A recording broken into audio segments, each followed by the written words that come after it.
We've got a special Friday Night Sports Extra Hoops edition tonight because, Alex, it's playoff time. Regular season done.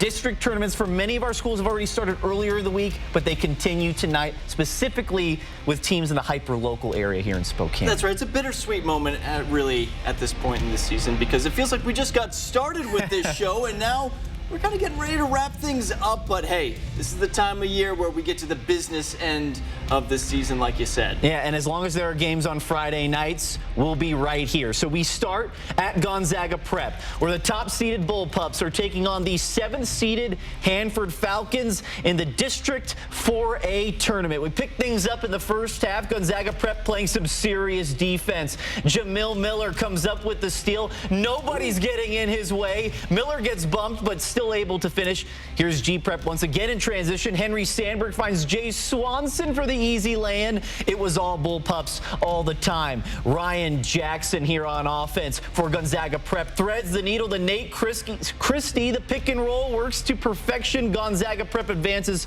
74-47. The Bullpups will take on Chiawana in the second round on Tuesday.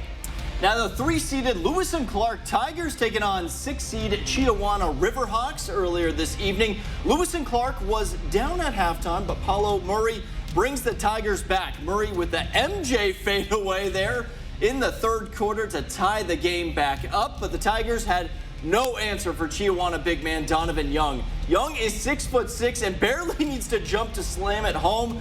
Now time winding down at the end of the quarter. Chiawana with the ball again, and Dion Wright just blows by the defender and scores the bucket. As the buzzer sounds, LC fights hard, but comes up short in this one. 67-49 is the final. The 4A Boys District semifinals are set. Chiawana is going to take on Richland.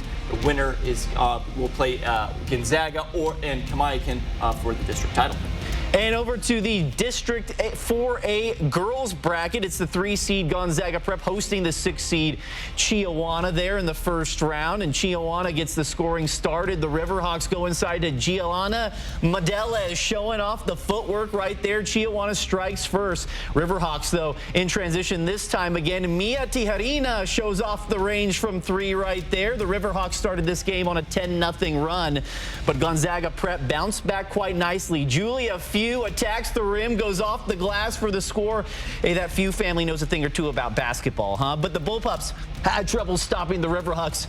Maddie Wolf gets knocked down, but doesn't matter. Wolf gets the bucket and the foul. Chiawana comes to Spokane and takes down G Prep by a final score of 52-46. And the final playoff game of the day over in the Valley, the first round of the girls 4A districts had CV hosting Hanford. At the end of the half, Falcons trailing, but Linnea Moran decides to pull up from deep and hits it to make it an 11-point game, headed into the break. In the third, that's where CV gets it going. Eden Sander gets the nice pass and finishes with the layup to help extend that lead. A little bit later on in the quarter, Autumn Agnew with a nice little spin move, puts the defender on the back of her feet, gets the shooter's bounce to go down. Then off of a Falcons miss, it's going to be Sander grabbing the rebound and then finding Agnew up court.